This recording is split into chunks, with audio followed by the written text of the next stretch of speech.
Very neat. So I'm gonna talk kind of quiet. My beautiful man is still asleep downstairs, and I'm sick. So yeah, we're gonna talk kind of quiet.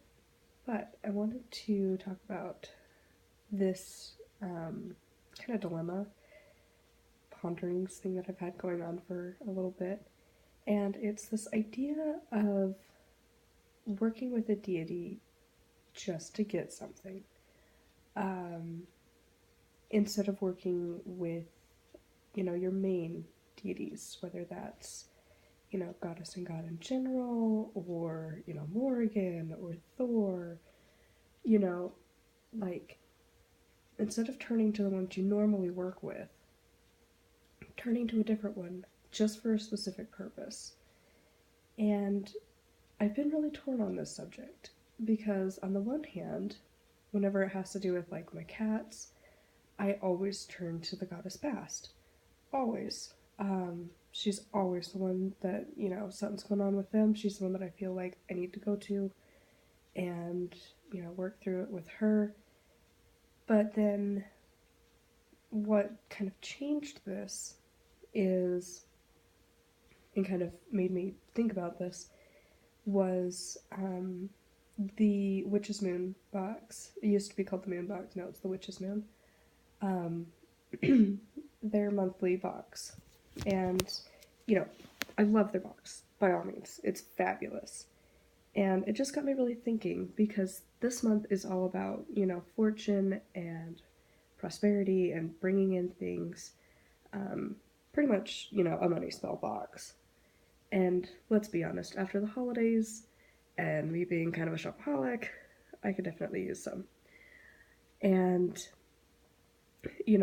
like we were literally having a discussion about that this morning, making sure bills are getting paid and being like, okay, how are we going to pay these off? Um, you know, like we get our paying schedules got changed this year, in the whole household, so we're all kind of like, okay, what paycheck needs to go to what bill? Um, because it's not the usual like paid twice a month. It's very different. So it's like, okay, got to make sure the money's assigned to the right stuff. And so, we were talking about that, and then, we went for a walk, went to the post office, and um, came back, and this was the box. And, normally it's like, I save this stuff. I'm like, well, when I need it, I'll use it. And so, some of the stuff I have, like when my beloved familiar Boots passed, you know, I used a lot of the stuff for her. And when I've needed like certain spell workings, I'll, take bits and pieces of it. But for the most part, I've just got the supplies waiting until I need it. But this is the first one that I was like, I'm gonna use it all. I want to use it right now. I want to use the oil and the salts and the candle and everything and use that. And it's really just everything I need for this specific spell. And it's one that I need right now. But the thing that got me is, and you can't really see, but there's the statue of, I think it's like Fortuna is the goddess. Um, and it's included in the box this month, and it's a gorgeous statue. And, you're supposed to call upon her to help with money. And for some reason, I'm having like kind of some resistance there to asking for money from her. Just some goddess never worked with, never even really heard of, and then just going to her with an open hand being like, hey, so I want money. To me, it feels odd. And like I shouldn't do that. And there's a big part of me that feels like I should be turning to, my main goddess. I should be turning to Morrigan and saying, hey, what's up?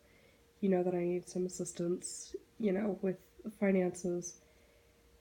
And then at the same time, it's like, well, why wouldn't I call upon this goddess? You know, if it is something she reigns over, like, I would have zero problem calling upon, like, a kitchen goddess, for lack of better phrasing. You know, one of, like, the home and hearth, and working with her, or him, I suppose, um, you know, when I'm cooking, or, you know, trying to get ideas. And I have zero problem working with, like, protection deities when I need it. But when it came to money, that's when it stopped me. And when it was just thinking of finances, of, okay, I need some cash, you know, I need to have my bank account have, you know, X amount of money to pay for my bills, it didn't feel right. But when I started to think of it as prosperity in all forms, not making sure our bills are paid, or, like, granted, that is important, but, you know, making sure that, you know, we've got our health, that our house has abundance of food and warmth, and, you know, our animals are taken care of, and our health, and all of the other things, and, you know, things that come from money, but not money specifically, you know, making sure that, you know, we've got an abundance of whatever we need. Um, you know, the bills are taken care of. Um, and, you know, we've got all of our needs met, let alone maybe even some wants.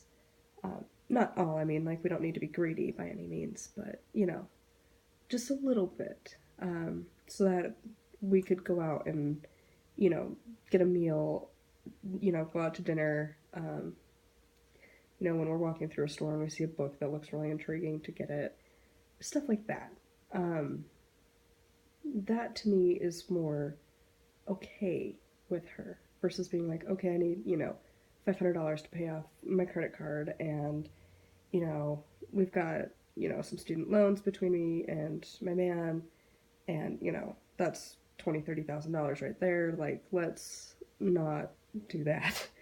Like, to me, it felt not acceptable. And I don't know why. Maybe it's because of modern society and the idea that money is a bad thing, and, you know, it's got a very negative connotation to it. And then at the same time, it's like, well, yeah, because, like, I don't know. It's a really intriguing concept to me. But when I changed my focus from we need money to, you know, allow us to be fortunate in all of our life, you know, happiness, health, you know, the basic necessities of life, like, then it felt okay. It felt as if that gate had opened to her, and it was like, now you may call upon me. Now you know what I stand for. And it's really intriguing. And it's also like, this could be a goddess that you just work with and give offerings to for this specific purpose, and you don't have to call upon her for other things if you don't want to. You know, Morrigan can still be my main goddess, and, you know, when things happen with my cats and I need to call upon Bast for her protection and guidance with them, you know, I can. And yet have just a simple little altar to this goddess, just for, you know, prosperity, and always have her a candle going, you know, like a green candle or a gold candle or something, and, you know, leave offerings for her. Like, you can't really see it, but around the base of her statue, I've got just coins, so quarters, nickels, dimes, pennies around. Um, and, you know, every time we get change, just adding that to, um, her altar is just kind of like an offering, and also like saying, hey, we could also use some of this, kind of a thing. But sorry, it's still so early in the morning. It's like 7 o'clock. But yeah, I don't know. I just wanted to chat about that a little, and I'll be making a video soon talking about the first video for that YouTube Pagan Challenge this year. It's the ABCs, and everyone's doing a little bit different, so mine's going to be altars naturally, but I'll talk about that a little bit later. So until my next video, thank you for watching, and blessed be.